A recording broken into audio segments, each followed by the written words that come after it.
Hi, I'm Seamless, and today I want to give you something that's a little bit of sort of general business advice, something that actually applies more to pretty much every kind of anything that involves emails, not just producer stuff. And it's the idea of just writing shorter emails. Before we get into this, I want to remind you that I'm having a sale on lessons, private lessons, one-on-one, Skype, you and me. You can do this. Right now it's still $40 an hour over the usual $90 an hour. Well, not over. It's just 40 versus 90.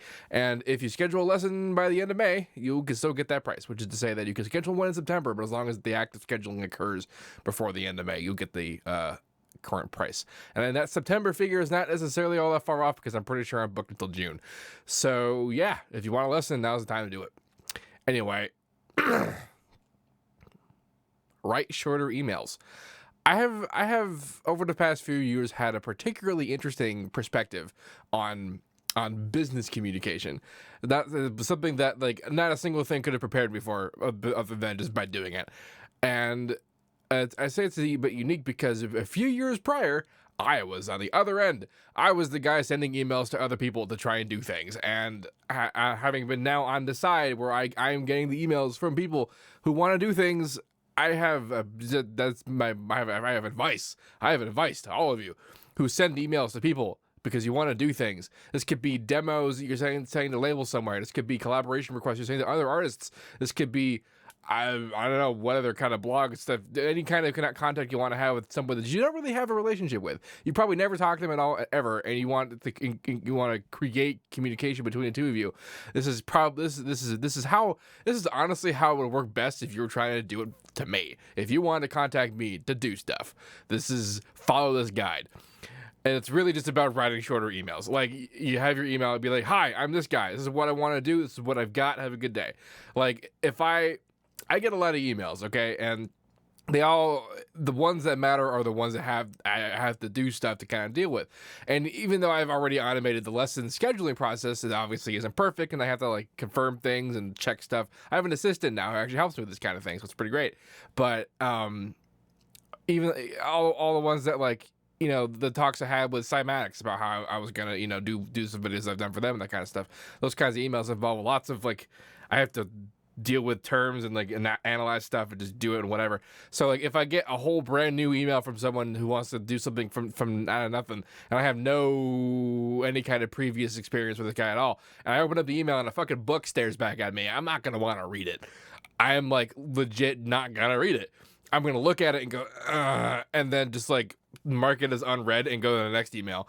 And that email is going to be a guy just being like, hi, do you do lessons on mixing? Yes, I do lessons on mixing. And then that's the end of that email. Like, it's not that obviously not everything can be broken down into being like, 2 sentences of what you're doing, but you gotta start that way because you can't get a foot in the door if I'm just like too lazy to read your email because 30 other people sent me equally long novels to describe in amazing, excruciating detail what they want to do. And like, I wanted to point out that like none of this has been brought on by like any individual experience I've had with anybody, but I just realized that this is a particular average of things that occur. Like, I'm all well and good with people opening their emails being like, hi, Seamless, I learned everything I've ever done from you. As much as it's a little creepy to get that kind of thing, obviously I still like it because, wow, awesome. But it just smacks of this a little bit disingenuous when you begin your email with that and then you segue into, so hey, here's my SoundCloud, check it out, like kind of thing. I don't even respond to those kinds of emails, but like I actually did a video a while ago called Spamming Producers about like how not to communicate with people, and like I am just now realizing this is a bit of an extension of that whole concept. This isn't really about spamming producers. This is about how to have like a successful business communication with people. If you want to have them do anything, don't like, you want to make it as easy for them as possible. I've actually given this advice as well about like how to interact with labels. Labels are more attracted to individual artists who can do the most themselves, so that they have to do the least work to put out a product. That's what they're looking for usually, more often than not, even if perhaps they should be looking for who does good music. But how often is that the case? Anyway, the point of the whole small email thing is that like you gotta get my attention, and then if I'm interested, then I ask for details, and then you can send me your novel. But don't open with a novel because I don't care. And like, you have to make me care first, and then when I care, then I'll fucking if it's I know it's gonna go somewhere I want it to go, I will read whatever you want to send me that tells me about what I want to know about. But until that happens, all of that's just superfluous information, and then I don't care. And that's honestly gonna be most anybody whose job it is to like have contact with people through email they are always gonna prefer shorter emails all the time. Get to the point, have the thing, and like have an idea about what you're talking about, and like somebody might be thinking, well, what the hell, people send you weird stuff, I'm sure, but like if I should know what I'm talking about if I'm trying to start like a business venture. And like I've actually had a couple of kids who've come at me with like seriously grand world reaching ideas who have had no experience doing anything they're putting forward, and like I feel for them because I was totally that kid. I was totally that guy that tried to start projects everywhere I went, and like everyone eventually got annoyed from me doing that. But that's like I have a little soft spot for people who are that kind of entrepreneurial, I guess. But what I mean more than that, is that it's just like. If you're actually, I have one particularly interesting example. There was a guy. This is actually a YouTube sort of thing that happened, YouTube comment. But I've had other similar events in emails as well, where the guy starts off just being like, "Hey, I make this kind of music," and starts to describe the kind of music he makes, and then asks if I want to collab, and then like that's all he says. What makes you think I am even equipped to make that decision? You didn't send me anything. I have no idea what you sound like. You like describe to me what you did. The guy, the YouTube guy, he probably is watching this and probably knows what I'm talking about. But like he went on to like say that he was as good as other particular artists and still didn't give me examples. He was like he didn't want to give me examples. It was kind of weird. And like he had his argument about it was that like he didn't want to like post stuff publicly, and like he didn't want to be the guy that like posts links to seem like he was spamming or whatever. But like you literally cannot have this conversation if you don't show me what you got. That's all there is to that. He actually did show me his stuff, and it was pretty good. It's just not good enough for me to care to like do things with him.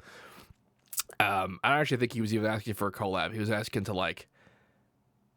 I think he wanted to make a video or something. I really don't remember what he wanted, but like I said, his stuff was good. It just wasn't good enough to make me want to do whatever it is they want me to do. But like we couldn't even get to that point until he had shown me his stuff. Literally everything he said until then, until I saw what I got out of that, had no meaning whatsoever. And like I went pretty far with that guy, and like I got a lot of comments that like that from other people, but I went that far with that guy because I like wanted to understand his thought process about like what he thought was gonna happen, and like whatever. And I kept telling him like I can't do anything until you show me stuff. They eventually got down that far and maybe resolved it all, but chances are I wasn't gonna ever respond to that guy. Like in the real world, I wouldn't have responded to that guy. And like when I get emails that are precisely that, I don't respond to any of them because I cannot spend time like inquiring, like solving their problems for them by inquiring what the hell they have to offer me. Like that's what you open with, and you do so simply. If some kind of like Tolkienian description of your stuff is facing me, because we are in the audio industry, you know this, right? We're artists. We create products. We create things, which means that and like we hear them, especially whatever. Some people contact me about art and stuff like that, but like if you do that, then even then you can send me examples of what you've got. Don't explain to me what it is, show it to me. And like I just had a whole video about not explaining sounds with words because god damn it, it's sound. You can't explain it. That's not going to sound the same to other people unless you explain like the literal thing it is. Just being like, what does it sound like? It sounds like a saw wave. A saw wave is a universal concept that sounds the way it sounds because that's what it is. But I can't be like, oh, it sounds kind of toothy, almost like a weird saw-like quality. That's kind of warm. I will murder the next person that calls something that I'm trying to do warm. Like, no two people are going to have the same idea what that means. So you just eschew all of that. Just fuck off all with all of that and just give examples of what you're talking about. And that's, smart. And this just goes into the email thing where it's just kind of like distill what you're doing into like extremely easy talking points. This is a skill that will help you no matter what you're doing. No matter in the business, contacts and emails and whatever, getting your foot in the door, that whole thing. But like people don't have the kind of attention span that you might. you know, artists and technical individuals who we all have to be producers, we might have a particular edge on some people in the amount of stuff we're able to like pay attention to and the kind of focus we're able to have, but like regular humans don't have that. And even if they do have that, they don't necessarily want that. Like, I don't necessarily want to dive headlong into some random ass email about like a guy's story of his life story. Like, it's not super relevant. And like, maybe you thought it was relevant, and I guess that's fine if you think it's relevant, but it's probably not relevant. We can find out if it's relevant later if I like ask you for your life story. It's like if in the course of whatever like thing you wanted to do that I somehow agreed to get to the step where I need to know about your life story, then you can tell me about your life story. Like, I was always a proponent of the idea that more information is better than less information. And in like the pure sort of overarching grand strategy sense, yeah, that's totally the best, obviously. More information is always better. But not in like the interpersonal tactical sense. Like, if you're gonna send someone an email, like, you don't just be like, it was a calm fall evening, September 26th, 1988. I was born to my parents, Michael O'Leary and Ann Pruitt. They named me Stephen. I'm pretty sure there was like I was named after some relative or something, but they really wanted to name me David. As it turns out, they couldn't do that though, because my dad's brother named his kid David. They didn't know that they wanted to call me David. It was actually kind of funny. But I'm called Stephen. Like, they just begin the emails with how they got into production and whatever. And like, it's you know, neat information. And if I had all the time in the world, I would, you know, probably have fun reading that kind of stuff, but I don't. And like, the kind of people that you're probably going to contact to further your career, to do things with, they probably have even less time than I do. Like, I've spent a lot of my effort into making stuff as efficient as possible so that I can have time to do that kind of stuff. But that just means that I really have less. So, GG me. But yeah, whatever. I'm sure by now you get the point. Fucking small emails, right? Like, think about the information that you think I need to know, and then just like cut it in half. Just be like, cool, so like, my name is this dude, here's my SoundCloud, I want to collaborate, and then like, that's it.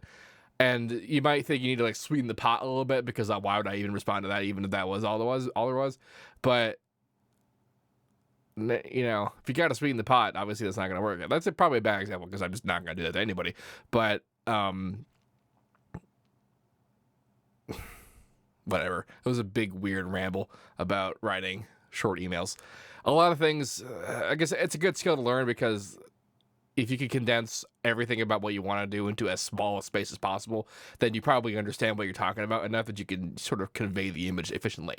And that's a super important thing to be doing in all things, to understand what you're doing, to know what you want, to know what the other person probably wants, or to know what you want with them, like what their involvement's going to be, that kind of thing.